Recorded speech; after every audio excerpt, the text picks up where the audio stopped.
Hi fam, welcome to my vlog. ನಾನು ನಿಮ್ಮ ಪ್ರೀತಿಯ ದಿವ್ಯಾ. ಇವತ್ತೊಂದು ಸ್ಪೆಷಲ್ ಜಾಗಕ್ಕೆ ಹೊರಟಿದ್ದೀವಿ. ಯಾವುದೋ ಅಂತ ಮುಂದೆ ಗೊತ್ತಾಗುತ್ತೆ. ಸೊ ಅಣ್ಣಂದಿರು ಬರ್ತೀನಿ ಅಂತ ಹೇಳಿದ್ರು. ಟೀ ಕಾಯ್ಕೊಂಡು ಕುಡಿದು ಈವ್ನಿಂಗ್ 6 ಮೇಲೆ ಹೊರಟ್ವಿ. ಕಾರಲ್ಲಿ ಸ್ಟಾರ್ಟಿಂಗಲ್ಲಿ ಫುಲ್ ಜೋಶಲ್ಲಿ ಇರ್ತೀನಿ. ಆಮೇಲೆ ಹೋಗೋದೇ ನನಗೆ ದೊಡ್ಡ ಹಿಂಸೆ. ಬಸ್ಸಲ್ಲಿ ಬೈಕಲ್ಲಿ ಎಷ್ಟು ಬೇಕಾದ್ರೂ ಹೋಗ್ತೀನಿ, ಎಷ್ಟು ದೂರ ಬೇಕಾದ್ರೂ ಹೋಗ್ತೀನಿ. ಬಟ್ ಕಾರಲ್ಲಿ ಆಗೋಲ್ಲ.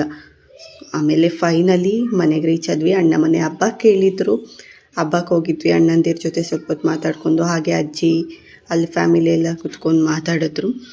ಆಮೇಲೆ full non veg batting. Non veg ಅಂದರೆ ಯಾರಿಗೆ ಇಷ್ಟ ಇಲ್ಲ ಹೇಳಿ. ಸೊ ಒಂದು ರೌಂಡ್ ಬ್ಯಾಟಿಂಗ್ ಎಲ್ಲರೂ ಕುತ್ಕೊಂಡು ಮುಗಿಸ್ಕೊಂಡು, ಸೊ ನಾನು ಹೇಳ್ತೀನಿ ಅಲ್ವಾ ಸ್ಪೆಷಲ್ ಜಾಗ ಅಂತ ಹೇಳಿ. ಸೊ ಕಬ್ಬಾಳಮ್ಮ ಜಾತ್ರೆಗೆ ಹೋಗಿದ್ವಿ. ಕಬ್ಬಾಳಮ್ಮ ದೇವಸ್ಥಾನ ಯಾರಿಗೆಲ್ಲ ಗೊತ್ತಿಲ್ಲ, one of the peaceful place ಅಂತಲೇ ಹೇಳ್ಬೋದು. ಆ್ಯಂಡ್ ಮೈ ಫೇವ್ರೆಟ್ ಜಾಗ ಕೂಡ. ಸೊ ದೇವಸ್ಥಾನ ಜಾತ್ರೆ ಎಲ್ಲ ಒಂದು ರೌಂಡ್ ಹೊಡೆದು ದೇವಸ್ಥಾನ ಹತ್ರ ಹೋಗಿ ಹಾಗೆ ರೌಂಡ್ ಹೊಡ್ಕೊಂಡು ಬಂದ್ವಿ. ಇವತ್ತಿನ ಲಾಗ್ ಇಷ್ಟ ಆಗಿದ್ದರೆ ಲೈಕ್ ಮಾಡಿ, ಶೇರ್ ಮಾಡಿ. Thank you.